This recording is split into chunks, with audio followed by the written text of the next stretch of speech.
বাড়ি এসে এই এক প্লেট পাঁপড় ভাজা আর মুচমুচে বেগুনি দেখে কার না খেতে ইচ্ছে যায় বলো। তো চলো আজকের ভিডিওটাতে তো তোমাদের সাথে শেয়ার করবো বটেই যে আজকে আমি কি দিয়ে আজকে সন্ধ্যের স্ন্যাক্সটা খেলাম। তো তার আগে সারা দিনটা কেমন কাটালো সেটা তোমাদের সাথে শেয়ার করি।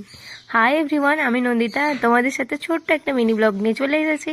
আজকে সকাল সকাল ঘুম থেকে উঠে ফ্রেশ হয়ে তো বেরিয়ে পড়েছিলাম বাড়ির উদ্দেশ্যে, কারণ শনিবার মানেই আমার বাড়ি ফেরার দিন। আর তারপর বাড়ি পৌঁছে গেলাম। আজকে ওয়ার্ড ডিউটি ছিল, ওয়ার্ড ডিউটি কমপ্লিট করে তারপরে সব কিছু গুছিয়ে ব্যাগ ট্যাগ নিয়ে তারপরে এলাম বাড়িতে এসেই দেখলাম যে মা এত কিছু রেডি করেছে, তো এগুলো নিয়ে বসে পড়লাম। এখন যদিও জানি খুব গরম পড়েছে, তবে কিছু করার নেই, আমার কাছে এগুলো খুব ফেভারিট। আর তার সাথে আবার ম্যাগিও ছিল।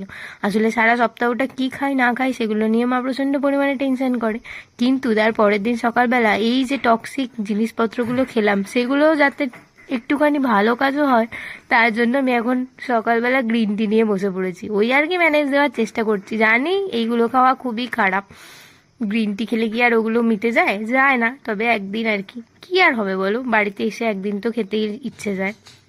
রবিবার যখন ফিরছিলাম এত পরিমাণে গরম ছিল আর একটুখানিও হাওয়া দিচ্ছিল না, জানো।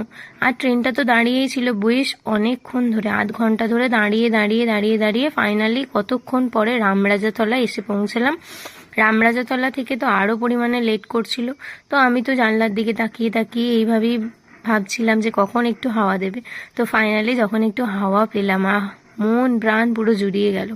এই কদিন ধরে বৃষ্টি হচ্ছিল বটে, কিন্তু বেশ কদিন হয়ে গেল বৃষ্টি হয়নি। আর বৃষ্টি যখন হয় তখন আবার একঘেয়ে ভালো লাগে না, আবার যখন বৃষ্টি বন্ধ হয়ে যায় তখন আমরা ভাবি যে কবে বৃষ্টি হবে, তাই না। এইভাবেই দিনগুলো কেটে যাচ্ছে।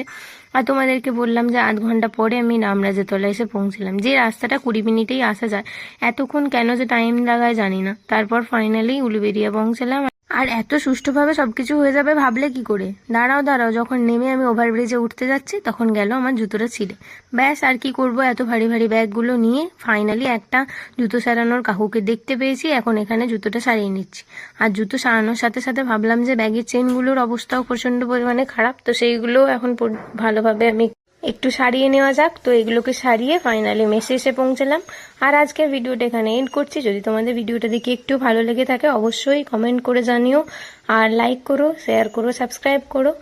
আর তোমাদের যদি কিছু ডাউট থাকে জেনপাস ইউজি প্রিপারেশন নিয়ে, তো অবশ্যই আমাকে কমেন্ট করে জানিও, আর ভালোভাবে প্রিপেয়ার করো নিজেদেরকে। বাই।